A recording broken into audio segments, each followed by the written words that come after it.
ആൺകുട്ടികൾ എങ്ങനെയാണെന്ന് വെച്ചാൽ സ്കൂളിൽ പോകുന്നതിനെക്കാട്ടിലും കൂടുതൽ അവർക്ക് ഹൊറർ സിനിമകൾ കാണാനായിരിക്കും താല്പര്യം. അതുപോലെ ഏത് സമയം രാത്രിയുടെ ഉറക്കത്തിൻ്റെ സൈക്കിളൊക്കെ അങ്ങോട്ട് മാറും. രാത്രി ചിലപ്പോൾ അവർ പകലാക്കി മാറ്റും. ഏത് സമയവും ഇങ്ങനെ സെൽഫോണുകളിൽ കുത്തിക്കൊണ്ടിരിക്കും. പിന്നെ കൂട്ടുകെട്ടുകൾ ഭയങ്കരമായിരിക്കും. അതും നല്ല കൂട്ടുകൾ ആയിരിക്കില്ല. ഇവർ നല്ലതാണോ ചീത്തയാണോ എന്നൊന്നും നോക്കില്ല.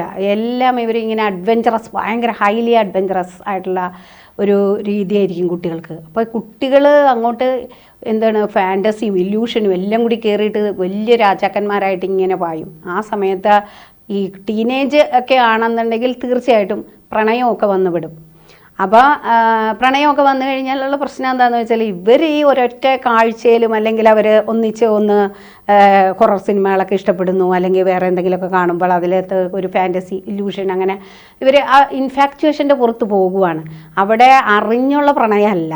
ശുക്രൻ എന്ന് പറഞ്ഞാൽ അറിഞ്ഞുള്ള പ്രണയമാണ്. ഇവിടെ അതല്ല. പ്രണയത്തിലൊക്കെ ഇങ്ങനെ പെട്ടിങ്ങനെ ഒഴുകുവാണ് അവർ.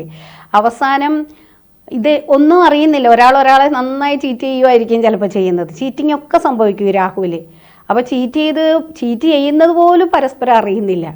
ആരാണ് ആരെ ചീറ്റ് ചെയ്യുന്നു എന്താ ഒന്നും അറിയാതെ ഇതെല്ലാം റിയലാണ്. നമ്മളൊരു സിനിമ കാണുമ്പോൾ, ഒരു ഹൊറർ സിനിമ കാണുമ്പോൾ നമ്മൾ ശരിക്കും എന്താ വിചാരിക്കണേ, അതിലെല്ലാ കഥാപാത്രങ്ങളും നമ്മളെ പേടിപ്പിക്കും, നമ്മൾ ഭയപ്പെടും, നമ്മൾ കരയും. ഇതേ ഫീൽ ചെയ്യാം. നമുക്കറിയില്ല ഇത് സിനിമയാണെന്ന്. ആ നിമിഷം വരെ, അവസാനം വരെ കണ്ടിരിക്കുന്നവരെ നമ്മളിങ്ങനെ ഇത് റിയലാണെന്നുള്ള അനുഭവമാണ്. അത് തന്നെയാണ് രാഹു ദശാകാലത്ത് നമുക്ക് അനുഭവം. സമ്പൂർണ്ണ ജാതകം സാധാരണ ജാതകമല്ല, സമ്പൂർണ്ണ ജാതകം.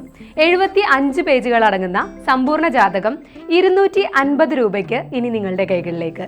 അതിനായി നിങ്ങൾ ചെയ്യേണ്ടത് ഇത്രമാത്രം: താഴെ കാണുന്ന നമ്പറിൽ ബന്ധപ്പെടുക.